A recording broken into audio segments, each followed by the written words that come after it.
Hey everybody, this is Mimi G. So I just posted a video that I named God Loves Sinners, and I briefly talk about artificial Christians, and today I want to give some examples. But I wanted to share a story, and we can find it in Matthew chapter 15, where Jesus' disciples were about to eat and they didn't wash their hands.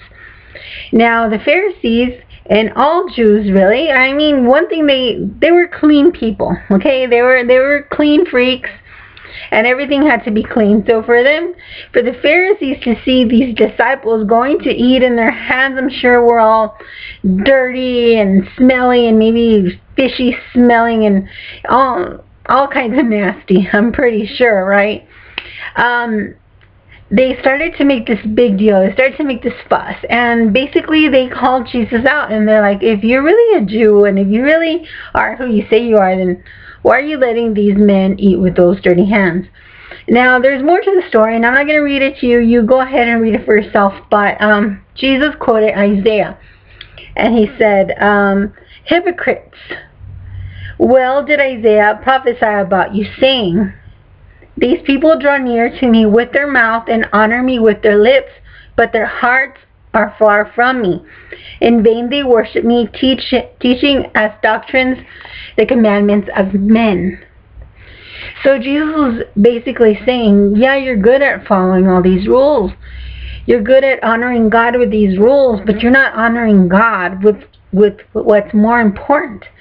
And then he goes to say again, you'll find it 15:17, it says, do you not yet understand that whatever enters the mouth goes into the stomach and is eliminated? But those things which proceed out of the mouth come from the heart, and they defile a man. For out of the heart proceeds evil thoughts, murders, adulteries, fornications, thefts, false witnesses, blasphemies. These are things which defile a man, but to eat with unwashed hands does not defile a man. Something very interesting that God was wanting to tell these people. He's like, you guys are so worried about the outside. You guys are so worried about whether we washed our hands. You're so worried whether you're wearing the right clothes, whether you have a Christian haircut, whether you have a Christian hair color, where, you know, if you have the right type of Bible. You're so worried about everything on the outside that you're not even taking care of what's on the inside. You know, that's what's important.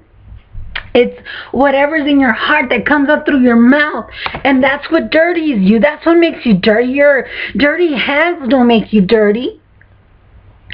You know, your dirty feet doesn't make you dirty, but your dirty heart does.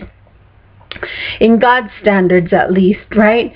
So I wanted to show, I know I mentioned about artificial Christianity, but I wanted to show 2 orange juices that I bought. We have a Minute Maid, which is my favorite, and then I have the Sprite and Gnarly.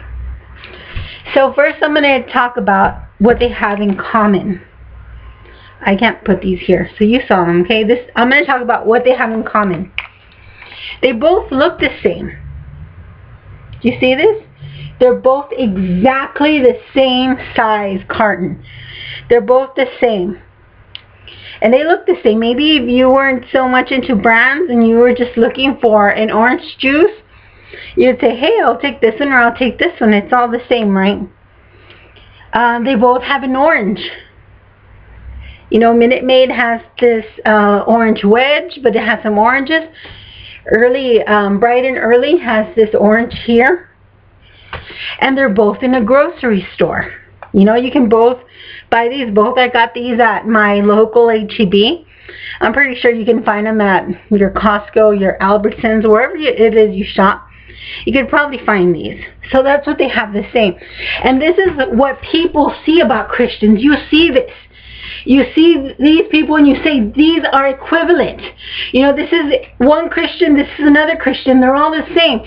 But this Christian is telling you that God hates you. And this Christian is telling you that you're not worthwhile. This Christian is telling you that you're the wrong race. This Christian is turning you off from God. But you're saying that we're all the same. But there's a difference. There's a difference. And the big difference comes from what's on the inside. Just like what Jesus was talking about. You know, because they look the same. They go to the same place. They go to the same church. You will find two different types of orange juices or people going to the same church. So what's the difference between them? This one costs 99 cents. This one costs $3.50. It costs more to be a real Christian. It costs more. It costs more because you're asked to love those who are not lovable. God asks you to turn the other cheek when someone, you know, hits you, when someone disrespects you. You're asked to forgive. You know, even when it's so hard to forgive, and even when you're constantly being wrong, this is what God is asking you. And this one doesn't need to do that. And if they want to tell you off, they'll tell you off. And if they want to insult you, they'll insult you. It costs more to be a real Christian. It costs us our humility. Or it doesn't cost us our humility, it costs us to humble ourselves. You know, it causes us to completely submit yourself to God. It costs more to be a real Christian. That's why, you know, even though you might see them in the same place, they're not the same. Another difference is, even though they look the same from the outside, if you were to read this one, it says, no fruit, no real fruit is in here. This is all artificial flavoring. And this one's 100% orange juice. So that's another way to know to know if it's a real Christian or artificial Christian. You know, they might look very Christian from the outside. They might be wearing the long skirts. They might be going to all the prayer meetings, and they might go to Bible study. But if you see that their insides are rotten, if their insides aren't pure like this one, you know that they're not a real Christian. And also, real Christians have more to offer. You see what Minute Maid has? Minute Maid has this really cool, I haven't opened this yet, where you can pour from the front. And this one doesn't. So a real Christian is going to have more to offer. What are they going to offer you? They're going to offer you love. They're going to offer you support. They're going to offer you encouragement. And when somebody's in this state, they don't have love to give. They're not going to encourage you. They're barely encouraging up themselves, or maybe not even at all. So there are differences, and I hope that you were able to see these comparisons and sort of understand that there is such a thing as artificial Christianity. You know, Jesus came to break all the rules because, and sadly, all the rules he came to break are in place now. You know, people who don't want to change their lifestyles, and I'm not talking about a lifestyle, I'm talking about gossiping. There's so much gossip inside the church. There's so much, you know, people talking bad about one another. There's a lot of hypocrisy. There's a lot of hate. There's a lot of revenge. And this is what Jesus came to break. He came to break that. Because you look like a Christian. You dress like a Christian. You're quoting scriptures. You're carrying your Bible. You have the bumper stickers. You're going to all the prayer meetings. You're going to all the Bible studies. But your insides are ugly, your insides are dirty, and Jesus is saying it doesn't matter how long your skirt is or how nice your tie is. What's making you ugly and dirty and filthy and worldly is your heart. So Christians out there, pay attention to that. And those of you who are not Christians, I want to make these videos because I want you to know the difference, because the media has taken our name or taking Jesus' name, because it's Christian. We're representing Christ.